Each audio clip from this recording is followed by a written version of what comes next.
আজ আবার এসে গেছি একটা জুয়েলারি বানাবো। এই জুয়েলারিটা আমি ইনস্টাগ্রামের একটা পেজে দেখেছিলাম।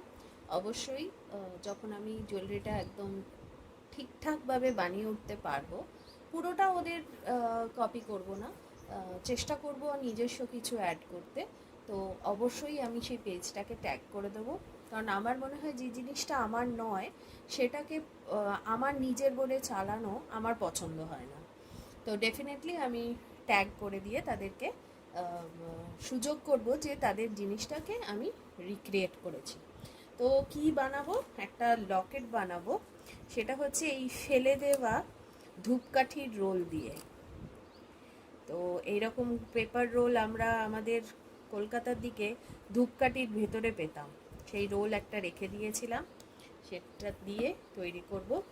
কিছু ব্ল্যাক ডলি সুতো নেব, কারণ জিনিসটা আমি ব্ল্যাকের ওপর বানাবো। উডেন বিডস নেব পিছনে টাই করার জন্য। তোমার লেন্থটা কতটা বড় ছোট করা যায় সেটা এটা দিয়ে মাপা যাবে। অবশ্যই আমি একটা লকেট লাগাবো, সেটার জন্য এই কানের ঝুমকোগুলো খুব কাজে লাগে। অবশ্যই চেষ্টা করো না নতুন জনেরা, এইরকম প্লাস্টিকেরও পাওয়া যায়, এগুলো একটু দামির দিকে হয়।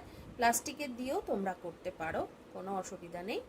এখানে নিচে হোল করা থাকে যেগুলোতে সুন্দর করে বিটসও বসানো যায়, জাম্প রিং দিয়ে হোক বা টাই করার একটা পাতলা দড়ির মতো আসে, সেটা দিয়েও করা যেতে পারে, সেটা লাগবে।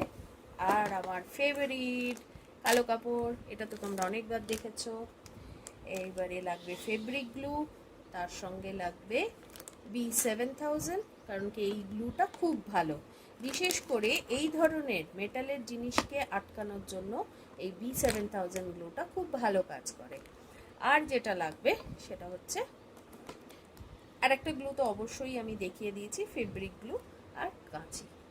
তারপরে কীরকম সেটা দেখতে হচ্ছে সেটা অবশ্যই তোমাদেরকে দেখাবো তৈরি করে। দেখা হচ্ছে আবার কালকের ভিডিওতে। চলো আজকে আসছি, টাটা।